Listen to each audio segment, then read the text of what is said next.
Welcome to Sex Facts Your History Teacher Didn't Tell You.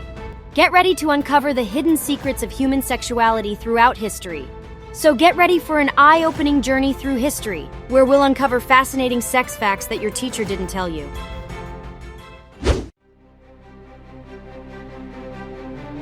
In medieval times, people believed that a woman who was getting married should be pure or virtuous, which meant that she should be a virgin on her wedding night. Then into the mouth. Nice. But some women knew how to pretend to be a virgin by using secret guides.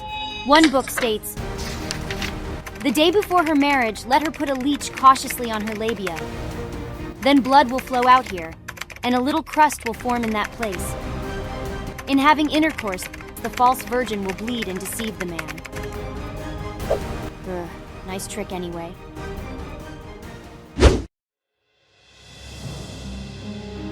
Long ago, Catherine and other Serenas, like Anna Leopoldovna, hired people to tickle their feet to make them feel exited for sex. These ticklers also shared dirty stories to help the empresses feel ready for intimate time with their partners. They were paid a lot of money for this job, but today this job doesn't exist anymore.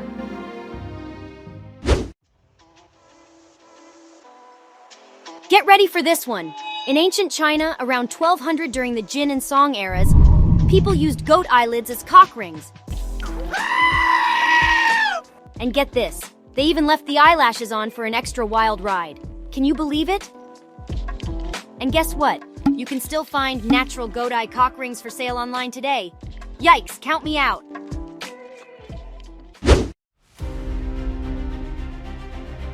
You won't believe what archaeologists found in Germany's Hohle Fels cave, an ancient stone penis. It's around 28,000 years old and is one of the oldest depictions of male genitalia ever discovered. Later versions of dildos were covered in leather sheaths to make them more comfortable and warmer, but people didn't start using the word dildo until the Restoration era. The word was mentioned in a naughty British poem that talked about how popular imported Italian dildos were at the time. With the poem, "You ladies all of merry England, who have been to kiss the Duchess's hand, pray did you not lately observe in the show a noble Italian called Signor Dildo?" Divorcing your husbands was tough for women back then, but there was one exception. If he couldn't get the job done in the bedroom, yep, you heard me right, a man would have to make himself ejaculate in front of the jury, talk about stage fright, and maybe even have sex with his wife in the court. Sound like a scene from a crazy court show, but this was real life back then. Back in Roman times, people didn't use soap like we do today. Instead, they would cover their bodies in oil and use a tool called a strigil to scrape off any sweat and dirt. Some wealthy Roman women had a crush on specific gladiators, and they would buy their body grease to use as a moisturizer and lubricant. It's kind of like how people today have a crush on celebrities and might use their favorite celebrities' products.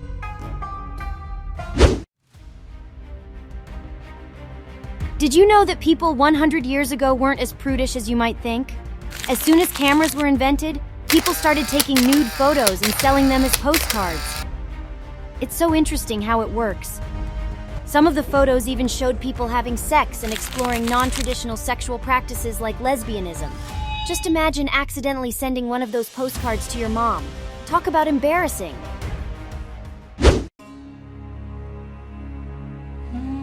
To help soldiers who were stationed in different parts of the empire overcome language barriers, the army came up with these tokens called spintrii. The tokens had pictures of various sexual activities and positions, and each picture had a different value. Soldiers could just point to the picture they wanted and pay the corresponding value. It was a smart solution to a tricky problem.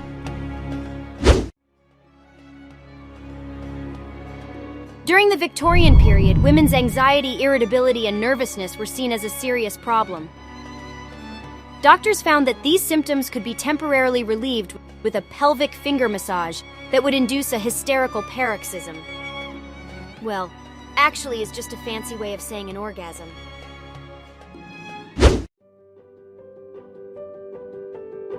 In ancient Rome, prostitution was completely legal and highly prevalent. In fact, there were so many sex workers, with an estimated 32,000 around the world. that it was almost a normal part of daily life in ancient Rome. There were even signs shaped like penises on the road that directed people to the nearest brothel.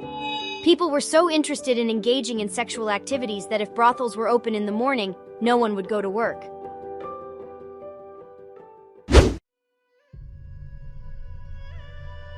Before Pornhub, people were getting their rocks off by listening to traveling players perform comic, filthy sex tales and poems called fabliaux, with titles like The Maiden Who Couldn't Hear, The Knight Who Made Cunts and Speak, The Priest Who Peeked, and Berengier of the Long. Maybe HBO should take note.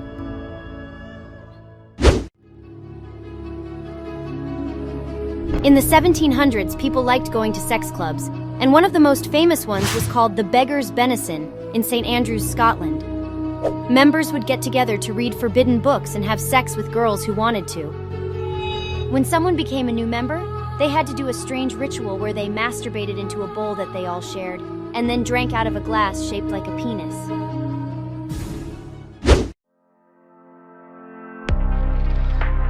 In the capital, selling sex was allowed by the law, and every year there were books to help men find a prostitute that suited them. These guides had information on the women's prices, ages, looks, skills, reviews, and the types of things they were willing to do, explained in graphic detail. It was similar to a dirty version of TripAdvisor.